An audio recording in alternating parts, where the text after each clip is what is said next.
In 1687, Isaac Newton attempted to explain the movements of everything in the universe, from a pea rolling on a plate to the position of Pluto. It was a brilliant, vaultingly ambitious and fiendishly complex task. It took him 3 sentences. These are the 3 laws of motion.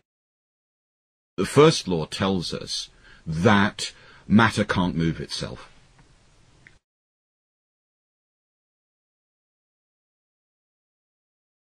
What the first law is saying is that matter on its own is passive and inert, and if it ever changes, that's because something from the outside is affecting it, and that seems very important.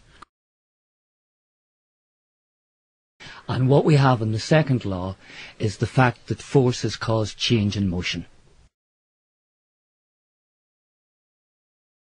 The first law says nothing happens unless something comes along to change it, and the second law says, and the amount that it changes is strongly related to how much is changing.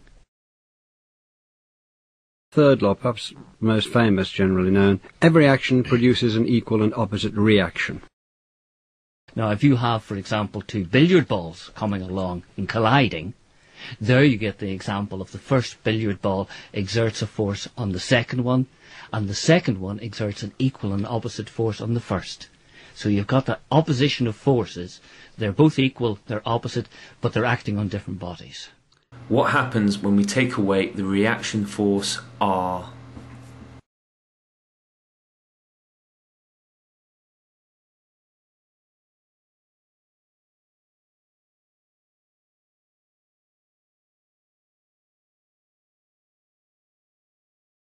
Removing R made the vertical forces on the building unbalanced. The building started accelerating downwards due to gravity.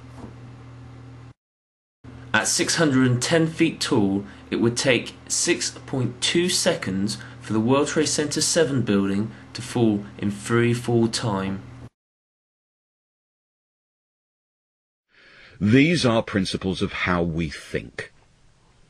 They are actually hardwired, as it were, in our minds. It's impossible to think these laws are false. It's impossible to think, for example, that it's false that everything stays as it is unless something changes it. That's a self-evident truth.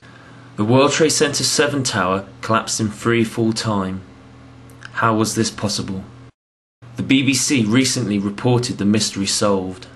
Remember, the force W and its equal and opposite force R are vertically aligned.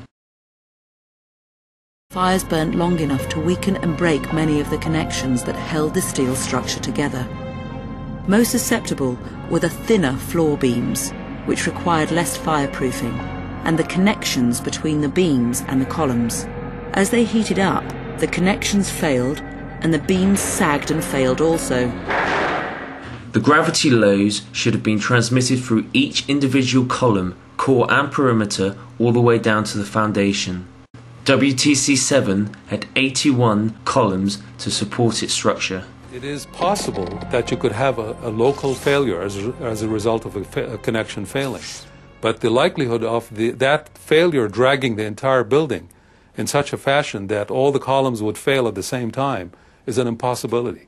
Controlled demolition can remove all the columns and therefore the equal and opposite reaction force R. Fire cannot do this.